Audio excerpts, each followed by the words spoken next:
এই আগষ্ট মাহৰ ভিতৰতে আমাৰ এপইণ্টমেণ্ট হৈ আছে। প্ৰায় স্কুটিনিটো সম্পূৰ্ণ হৈছে, ভেৰিফিকেশ্যনটো প্ৰায় সম্পূৰ্ণ হৈছে। মেৰিট বিশেষত যেনেকৈ ষ্টেটে কৰিছে, ইয়াত কোনো ৰিকমেণ্ডেশ্যনটো নচলে। কোনো তেনেকুৱা ভিতৰুৱা কোনো এটা ইয়াত কোনোবাই যদি কৰিব বিচাৰিছে তেনেহ'লে এইটো আমি প্ৰায় মানে নাশ্চত কৰিছোঁ, এইটো আমি চাই আছোঁ।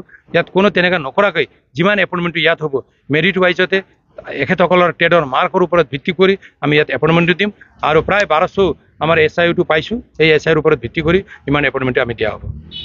আজি দৰঙাজুলি ব্লক কমিটি UPPLৰ আহ্বানত আমাৰ দৰঙাজুলিৰ বুথসকলক লৈ বুথ সন্মিলন হৈছিল। তো মই বিশেষকৈ এই বুথ সন্মিলনত উপস্থিত হৈছোঁ।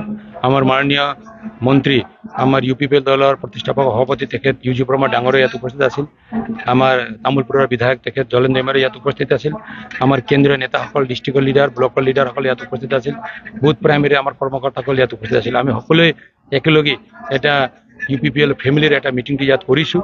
আৰু মই বিশেষকৈ বুথসকলক এটা মানে আহ্বান জনাইছোঁ, অহা সময়ত মানে এতিয়ালৈকে আমাৰ দলীয় কৰ্মকৰ্তাসকলে ভালেকৈ মানে দলক ষ্ট্ৰং বনাবৰ কাৰণে তেখেতসকলে কাম কৰি আছে। অহা 2025 কাৰণে আমি সাজু হ'ব লাগিব। আৰু বিশেষকৈ দৰঙাজুলি সমষ্টিত 2025 আমাৰ UPPLৰ MCL বনোৱাৰ কাৰণে আমাৰ পৰিকল্পনা যি আছে তাত আমি সকলোৱে মিলি আগবাঢ়িব লাগিব বুলি মই তেখেতসকলক আহ্বান জনাইছোঁ আৰু আশা কৰিছোঁ তেখেতসকলে ভালকৈ বুজিছে আৰু আগন্তুক দিনত তেখেতসকলে দুগুণ উৎসাহেৰে মানে এই দলত কাম কৰিব বুলি মই আশা কৰিছোঁ।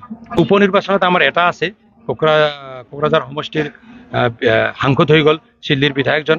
তো চিল্লিৰ বিধায়কৰ এই ৰিক্ত স্থানত UPPLৰ এজন জ্যেষ্ঠ নেতা তাত আৰু প্ৰাৰ্থী হ'ব। আৰু ইয়াৰ কাৰণে আমি প্ৰায় প্লেন পলিচিটো আমি ৰেডি কৰিছোঁ। যোৱা ৰাতিলৈকে বহুত মেল মিটিংটো হৈ গ'ল।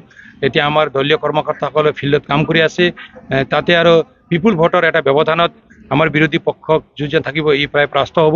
আমি প্ৰায় 1 লাখৰ পৰা আৰম্ভ কৰি 1,30,000লৈকে আমি তাত ভোটটো পাম, এইটো প্ৰায় নিশ্চিত। আৰু জিকাটো প্ৰায় খাটাং হৈ পৰিছে। উন্নয়নমূলক কাম হৈছে নে হোৱা নাই আপোনালোকে দেখিছে। যদি BTR একৰ্ডৰ পিছত কাম হোৱা নাই বুলি ক'লে, ইয়াত মেডিকেল কলেজৰ স্থাপনা হৈছে, ইয়াত পাগলাক দলং হৈছে, বিভিন্ন ডেভেলপমেণ্ট ৰাস্তাবিলাক হৈ আছে, বিভিন্ন পলিচিবিলাক আমি হাতত লৈ আছোঁ। শিক্ষাৰ ক্ষেত্ৰত যি পৰিৱৰ্তন হৈছে আপোনালোকে দেখিছে। বাক্সা জিলা, তামোলপুৰ জিলা, চিৰাং জিলাত যি এটা ৰিভলিউশ্যনটো আহিছে, যি পৰিৱৰ্তনটো আহিছে, তো প্ৰমোদ বড়ো ডাঙৰীয়া BTR চিফ হোৱাৰ পিছতে এই পৰিৱৰ্তন হৈছে, নহ'লেতো তাৰ আগতে একো নাছিল। গতিকে আগন্তুক দিনত আমি শিক্ষাৰ পৰা আৰম্ভ কৰি অল ৰাউণ্ড ডেভেলপমেণ্ট বা অল ৰাউণ্ড চেঞ্জটো আমি কেনেকৈ কৰিব পাৰোঁ তাৰ কাৰণে আমি কাম কৰি আছোঁ। আৰু আমি এইটো নিশ্চিত যে আমাৰ লগত ৰাইজ আছে আৰু ৰাইজক লগত লৈ আমি অহা দিনত আগবাঢ়ি যাম। আৰু এটা ভাল পৰিৱেশ, ভাৰতৰ ভিতৰত এটা সুন্দৰ ঠাই আৰু ভাৰতৰ ভিতৰত এটা লেখত ল'বলগীয়া ঠাইটো আমি এই BTRটো বনাম, এইটো প্ৰায় নিশ্চিত হৈ পৰিছে। বহুত ৰাস্তা হৈছে, দলং হৈছে, স্কুল হৈছে, কলেজ হৈছে, ডেভেলপমেণ্ট কামবিলাক হৈছে।